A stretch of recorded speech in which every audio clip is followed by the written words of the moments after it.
سندل اس کے دھلے ہوئے کپڑے طے کر کے رکھ رہی تھی کہ اچانک اس لڑکی نے اسے مخاطب کیا۔ اس کمرے میں میرا دم گھٹ رہا ہے، میں کچھ دیر کے لیے تازہ ہوا میں جانا چاہتی ہوں۔ وہ بڑے تاپر انداز میں بولی۔ اس نے لمبے بالوں کا جوڑا بنایا ہوا تھا، سیاہ لباس میں اس کی رنگت دمک رہی تھی، جھیل جیسی آنکھوں میں اضطراب کے رنگ تھے۔ جی آپ میرے ساتھ آئیں، آج 14ویں کی رات ہے اور موسم بھی بہت اچھا ہے۔ وہ دونوں صحن میں جا کر باتیں کرنے لگے۔ اس نے کہا کہ تم نے کبھی میرا نام بھی نہیں پوچھا۔ اس لڑکی نے سندل سے سوال کیا۔ جی میں کیسے پوچھ سکتی ہوں، میرے لیے تو آپ بی جی ہی ہیں۔ سندل حیران ہو گئی۔ میرا نام روشنی ہے، تم مجھ سے باتیں کر سکتی ہو، میں تمہاری مہمان ہوں، تمہاری مالک نہیں، اور نہ ہی تم میری ملازمہ ہو، پھر یہ جھجک کیسی؟ وہ اپنی نرم آواز میں بولی۔ اس کی آواز میں ایک خاص قسم کی کھنک تھی، ایسی خوبصورت اور مدھر آوازوں جیسے پازیب کی چھن چھن، جیسے جھرنے کی گرنے کی آواز، جیسے شیشے پہ پڑتی بوندوں کی آواز، جیسے گھنے جنگلوں میں چھپی کوئل کی کوک۔ ادا سائی نے آپ سے زیادہ سوال جواب کرنے سے منع کیا تھا، سندل نے اسے یاد دلایا، لیکن میں کسی سے بات کرنا چاہتی ہوں۔ بہت گھٹن ہے میرے اندر جسے اگر باہر نہ نکالا تو شاید میرا دل بند ہو جائے۔ روشنی کی آواز میں ہلکی سی لرزش تھی۔ اللہ خیر کرے، آپ 100 سال جیے۔ کیا ہوا آپ کو؟ کیوں ایسی باتیں کر رہی ہیں؟ کوئی مسئلہ ہے؟ سندل پریشانی سے بولی۔ کوئی راز تھا جو روشنی کی زندگی سے جڑا ہوا تھا اور یقیناً خوشگوار راز نہیں تھا۔ میں یہاں پہلی بار آئی ہوں، میں نے ساری زندگی شہر میں گزاری ہے، وہیں کالج میں پڑھتی تھی۔ میں کسی سے نہیں ڈرتی، اگر کوئی میرے بارے میں جان بھی لے تو کیا، بلکہ میں کسی سے کچھ کہنا چاہتی ہوں۔ یہ ڈر تو ان لوگوں کو ہے جنہوں نے یوں چوری چھپے مجھے یہاں بھیج دیا تھا کہ انہیں لوگوں سے منہ نہ چھپانا پڑے، روشنی نے تنفر سے کہا۔ سندل نے چونک کر اسے دیکھا۔ کیا وہ اسے اپنے راز میں شریک کرنا چاہتی تھی؟ کون لوگ جی؟ اس نے حیرانی سے پوچھا۔ تمہارے سردار سائی اور کون؟ روشنی کے لہجے کی نفرت کسی بڑے راز کی آئینہ دار تھی۔ سندل حیرت سے ٹکر ٹکر اس کی صورت کو دیکھنے لگی۔ آپ کو کیا لگتا ہے؟ حیرت اور تجسس اسے سوال کرنے پر مجبور کر گئے۔ روشنی نے چند لمحوں کے لیے آنکھیں بند کر لی، اس کے لب ہولے ہولے لرزنے لگے۔ تم بی بی پاکیزہ کے بارے میں جانتی ہو؟ تمہارے سردار کی سب سے چھوٹی بہن جو جوانی میں ہی وفات پا گئی تھی۔ روشنی کی آواز میں پراسرار کیفیت تھی۔ سندل کو ڈر لگنے لگا۔ ہاں جی، بہت پہلے کی بات ہے، وہ اپنے ماں باپ کے ساتھ شہر کسی شادی کی تقریب میں گئی تھی اور وہیں کرنٹ لگنے سے ان کی وفات ہو گئی تھی۔ سندل کو یاد آیا، کافی عرصے تک لوگ اس واقعے کو دہراتے رہے تھے۔ گاؤں کے اس طرح کے واقعات کی کہانی یہاں نسل در نسل سنی جاتی ہے۔ سندل نے بھی اپنی بڑی بوڑھیوں سے ایسا ہی سنا تھا۔ وہ فوت نہیں ہوئی تھی بلکہ اس کے کافی عرصے تک زندہ رہی۔ انہیں فوت ہوئے تو محض چند ماہ ہی ہوئے ہیں۔ روشنی نے گویا دھماکہ کیا۔ سندل گمسم سی اس کی شکل دیکھتی رہی۔ وہ کون سے راز تھے جن میں وہ شریک ہونے جا رہی تھی؟ وہ ان کا بوجھ اٹھا بھی سکتی تھی یا نہیں؟ آپ کو کیسے پتا کہ وہ زندہ تھی؟ پھر ایسی روپوشی کی زندگی کیوں گزاری انہوں نے؟ سندل کا مارے حیرت کے برا حال تھا۔ روشنی ایک کے بعد ایک انکشاف کر رہی تھی، یوں جیسے کوئی کسی پراسرار اور پرانی حویلی کے بند کمروں کے دروازے باری باری کھولتا ہے، کیونکہ وہ اگر ایسا نہ کرتی تو سردار کا خاندان کسی کو منہ دکھانے کے لائق نہیں رہتا۔ دنیا اور معاشرہ انہیں کاری قرار دے دیتا۔ در حقیقت وہ اپنے ہی ملازم کے ساتھ فرار ہو گئی تھی اور ان کے خاندان والوں نے انہیں مردہ قرار دے کر اپنی عزت بچا لی۔ سالوں پرانی بات تھی، لیکن شاید عورت کا ماضی کبھی پرانا نہیں ہوتا۔ کسی نے انہیں ڈھونڈا نہیں، یہ کیسے ہو سکتا ہے؟ سردار تو زمین کی تہ میں سے بھی اپنی عورتیں نکال لیتے ہیں۔ سندل کی آواز سرگوشی میں ڈھل گئی۔ 18 سال تک تلاش جاری رہی اور یہ تلاش ان کی موت پر ختم ہوئی۔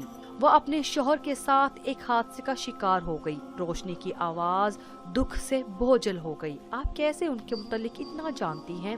سندل کو لگا یہ پہلی اب اتنی مشکل نہیں رہی، اس لیے کہ وہ انہی کی بیٹی ہوں، تمہارے سردار کی بھانجی، جسے وہ دنیا کے سامنے اپنا نہیں سکتے، لیکن غیرت مند خون مجھے شتر بے مہار چھوڑنے کی بھی اجازت نہیں دیتا۔ مجھے اپنے ماں باپ کی غلطیوں کا کفارہ بھی ادا کرنا ہے، لیکن میں نے اپنے ماں باپ کو معاف کر دیا ہے، مجھے ان سے کوئی گلہ نہیں۔ میں زندگی سے اپنا حق وصول کرنے والوں کو مجرم نہیں سمجھتی۔ اگر میری ماں نے غلط قدم اٹھایا تو اس کی ذمہ دار فرسودہ رسم و رواج اور معاشرے کی لاقانونیت ہے۔ اور پہلی چاندنی میں اس کا اداس چہرہ اور بھی حسین لگ رہا تھا۔ فضا میں ٹھنڈک اتر آئی تھی اور یہ ٹھنڈک سندل کو اندر تک سن رہی تھی۔ چلیں بی بی جی، اندر چلتے ہیں، بہت رات ہو چکی ہے۔ سندل کی آواز ابھری، اس کے دل کا بوجھ اس کی روح کو بھوجل کر رہا تھا۔ کتنی خوبصورت چاندنی ہے، ٹھنڈی، میٹھی اور روپہلی۔ مجھے چاندنی راتیں بہت پسند ہے، دل چاہتا ہے ساری رات جاگتی رہوں۔ روشنی نے لمحے بھر کو آنکھیں بند کر لی۔ سندل خاموشی سے اٹھ کھڑی ہوئی۔ سامنے دیوار پر ان دونوں کے سائے بہت واضح نظر آ رہے تھے۔ آپ کا دکھ بہت بڑا ہے جی، اللہ سائیں آپ کو اتنا حوصلہ بھی دے۔ آپ سردار کے خاندان سے ہیں، وہ آپ کے بارے میں کچھ اچھا ہی سوچیں گے۔ سندل نے اسے تسلی دی۔ عورت کا کوئی خاندان نہیں ہوتا، خون کے رشتے محض ضرورت کے رشتے ہوتے ہیں۔ یہ مردوں کا معاشرہ ہے جو عورت کی قربانی سے خوش ہوتا ہے۔ اس کا حق بھیک میں بھی دینے کا روادار نہیں ہوتا۔ ایک پاکیزہ بیوی کی موت سے اس کی کہانی ختم نہیں ہوتی۔ جرم کے نشان باقی ہیں، اس لیے سزا کا فیصلہ ضرور ہوگا۔ میں ذہنی طور پر خود کو ہر سزا کے لیے تیار کر رہی ہوں۔ یہی عورت کا مقدر ہے کہ اسے اس جرم کی سزا بھگتنا پڑتی ہے جس کے بارے میں اسے خبر بھی نہیں ہوتی۔ گناہ مردوں کے، سزائیں عورتوں کو، کتنا عجیب دستور ہے یہاں کا۔ روشنی نے پیروں میں چپلیں پہنی اور اٹھ کھڑی ہوئی۔ اس کے چہرے پر ملال کے رنگ نمایاں تھے۔ سردار سائن کے گھرانے کا اتنا اہم راز جو لوگوں سے ابھی تک مخفی تھا، سندل کو ایک بھاری بوجھ کی طرح محسوس ہو رہا تھا۔ نادرا صحن میں اپنے بچوں کو نہلا رہی تھی۔ کونے میں لگے نلکے کے قریب رکھی بالٹی پانی سے بھری ہوئی تھی۔ بچوں کو نہلاتے ہوئے اس کے کپڑے بھی گیلے ہو رہے تھے۔ دھوپ تیز تھی لیکن بری نہیں لگ رہی تھی۔ رفت نے تیز نارنجی رنگ کا جوڑا پہن رکھا تھا جس پر گلابی رنگ کے پھول بنے ہوئے تھے۔ بالوں میں سفید موتیوں والا پراندہ ڈالا تھا۔ سارے گھر والے اس کے عجیب و غریب فیشن سے تنگ آ چکے تھے۔ یہ کیا پہن رکھا ہے تم نے؟ نادرا نے اسے دیکھ کر بیزاری سے پوچھا۔ کیوں، مجھے بناؤ سنگھار کرنا منع ہے کیا؟ جوان ہوں، سہاگن ہوں، گھر میں کسی چیز کی کمی نہیں ہے تو کیوں نہ بن سور کر رہا کروں۔ سجنے سنورنے کو کیا صرف وہی چھپکلی رہ گئی ہے؟ اب دیکھ، اب تو میرے آگے پانی بھرتی نظر آتی ہے، رفت چمک کر بولی۔ بھڑکیلے اور شوق رنگ کے کپڑے پہننے سے اور گھنگرالوں والے پراندے ڈالنے سے عمر کم نہیں ہو جاتی۔ نادرا کی بات پر رفت نے منہ پھیر لیا۔ دیکھ لینا، یہ کم عمر چھمک چھلو ایک دن کیا چاند چڑھائے گی، کب تک اس بڈھے کے ساتھ رہے گی۔ ایسی لڑکیاں جن کا کوئی آگے پیچھے نہیں ہوتا قابل اعتبار نہیں ہوتی۔ رفت کی آواز میں زہر تھا، اس کے لہجے میں بے تحاشا نفرت تھی۔ کیوں اپنا دل جلاتی ہے؟ یہ آگ تجھے ہی جلا کر راکھ کر دے گی اور کسی کا کچھ نہیں جائے گا۔ نادرا اپنے بچوں کو نہلانے کے بعد کپڑے پہنانے لگی۔ جب سے رانی گھر میں آئی تھی، نادرا اور رفت میں لڑائی جھگڑا کم ہو گیا تھا اور اکثر دونوں ایک دوسرے سے دکھ سکھ کی باتیں بھی کر لیتی تھی۔ کیا تجھے اس کے آنے سے کوئی تکلیف نہیں ہوئی؟ رفت نے نادرا کے سکون کو دیکھتے ہوئے سوال کیا۔ مجھے تیرے آنے سے زیادہ تکلیف ہوئی تھی، نادرا نے اسے سکون سے جواب دیا۔ برسوں پرانی بات تھی لیکن وہ منظر آج بھی اس کے ذہن میں تازہ تھا۔ رفت کی بولتی بند ہو گئی۔ سندل نے کن آنکھوں سے دونوں کو دیکھا اور گیلا صحن جھاڑو سے صاف کرنے لگی۔ رفت نے جھنجھلا کر صحن کے دوسرے کونے میں بنے باورچی خانے میں آخر جھانکا۔ سورج سر پر آ گیا ہے لیکن مہارانی سے کھانا نہیں پکایا گیا۔ حد ہوتی ہے ہڈ حرامی کی بھی، رفت کے لہجے میں پھنکار تھی۔ رانی سے بات کرتے ہوئے اس کا لہجہ یوں ہی زہریلا ہوتا جا رہا تھا۔ کھانا پک چکا ہے، بس روٹیاں لگانے جا رہی ہوں، رانی بے تاثر لہجے میں کہتی باہر نکل آئی۔ برگد کے درخت کے قریب بنے تندور میں روٹیاں لگانے لگی۔ روٹیاں موٹی پکانا، تمہارے جیسے بھوکے ننگے خاندان کی طرح نہیں ہیں ہم لوگ۔ رفت ہاتھ پٹخا کر بولی، میرے خاندان کو بیچ میں مت لاؤ، تمہارے خاندان کو بھی میں بہت اچھے سے جانتی ہوں۔ رانی منہ پھیر کر بولی اور تندور روشن کر دیا۔ ایک نئی جنگ کا آغاز ہو چکا تھا۔ رانی کی خاموشی آہستہ آہستہ ٹوٹتی جا رہی تھی۔ کیا کہا؟ میرے خاندان کو تو کیا جانتی ہے؟ تیری طرح نیچ خاندان سے نہیں ہوں میں جو پیسوں کے بدلے بیٹیاں بیچ دیتی ہیں۔ رفت شروع ہو چکی تھی اور اب اسے چپ کرانا بہت مشکل تھا۔ سندل تیزی سے برآمدے میں کھڑی روشنی کی طرف لپکی۔ صحن میں شور بلند ہو گیا تھا، دونوں طرف سے گولہ باری جاری تھی۔